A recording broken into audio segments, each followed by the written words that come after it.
Hello everyone and welcome back. Last week we did an autopsy and I dove into what happened to my K40 laser cutter. I went over some of the possible options I had, and while I think eventually I'll fix the K40, I'm going to shelve that project for now. To replace it though, I ended up buying a Beamo.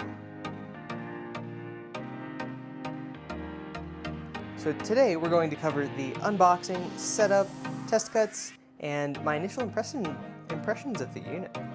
First off, the unboxing was pretty simple and straightforward. It's well packaged and self-contained, which also means it's a bit heavy since it's got its own water reservoir. Oh, jeez. What if this thing includes the coolant? Setup was equally easy, and the hardest part was just getting it onto the shelf that I intend to keep it on. It's good to check the water levels when you first get it, or if you hear gurgling, but other than that, the machine is ready to run right out of the box. While it does have a built-in fan and a duct, since I already have the plumbing in place, I'm going to attach it to my current ventilation system. While this helps a lot, and you can see it evacuating a majority of the smoke, it's got the same problem as the K40, and it just can't get enough air in through the gaps in the front.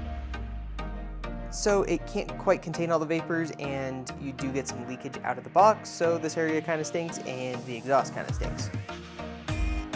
You can just plug the cable directly in and control it from your computer, or you can go through the wireless setup menu with the included Wi-Fi dongle. And you can use any computer you have, including your phone. While it's doable, Flux doesn't recommend leaving the machine unattended, so hitting go on the desktop and sprinting to the garage isn't necessarily the best idea. And then you just hope something doesn't go wrong. And if it does, the best way to cancel it is not putting my arm over the machine, over the clear lid to hit the stop button, and potentially having it in the path of the laser. So for now, my laptop's probably going to be living next to the machine, and it's going to run any programs. So now that the machine is set up, the first thing to do is go through the tutorial. And it's super simple and straightforward to set up, cut, align, and scale the machine.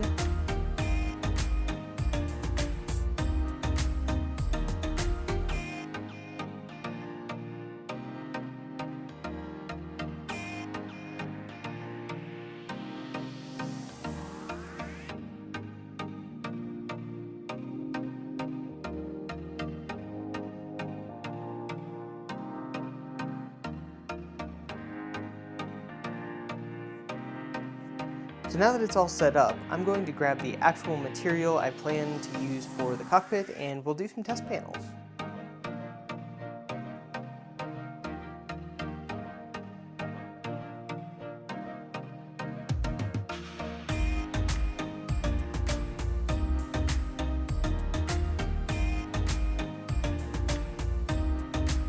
We're going to put this piece in the bottom left, calibrate the offset with this little swing arm and call it.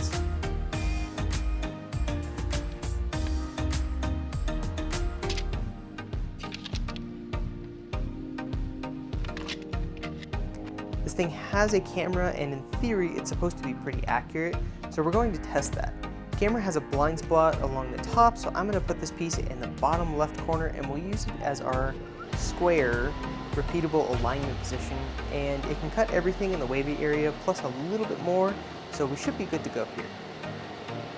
So to align it, we hop on the computer, we tell it to take a picture of the area containing our workpiece, plus it has built-in test cutting with varying speeds and intensities, so we open it, drag and drop it over the workpiece we have in the cutter, and hit go.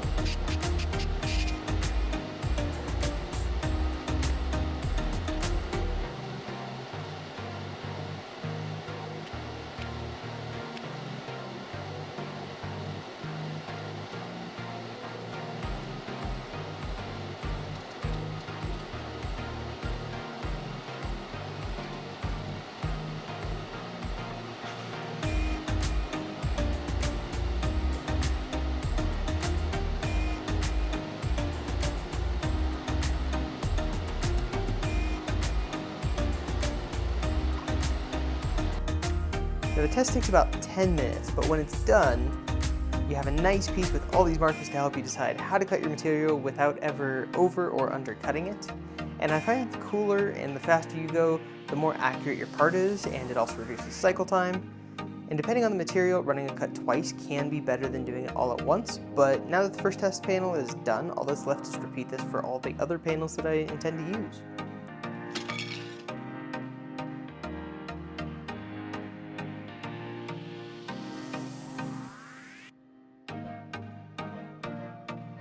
Now I've got a benchmark for a whole bunch of materials, so when cutting in the future, I'll know exactly what settings to use for both cutting and for etching in all different types of materials and different colors, including paints, so these guys will be living with the machine from now on. Hopefully you enjoyed this video. If you did, leave a like and subscribe. New upgrades like this laser cutter aren't possible without your guys' support over on Patreon, so head over to the link in the description if you like what I'm doing. Every little bit counts. Well, that's it for today. Make sure to come back next time and we'll put this laser cutter through its paces, building some cockpit panels.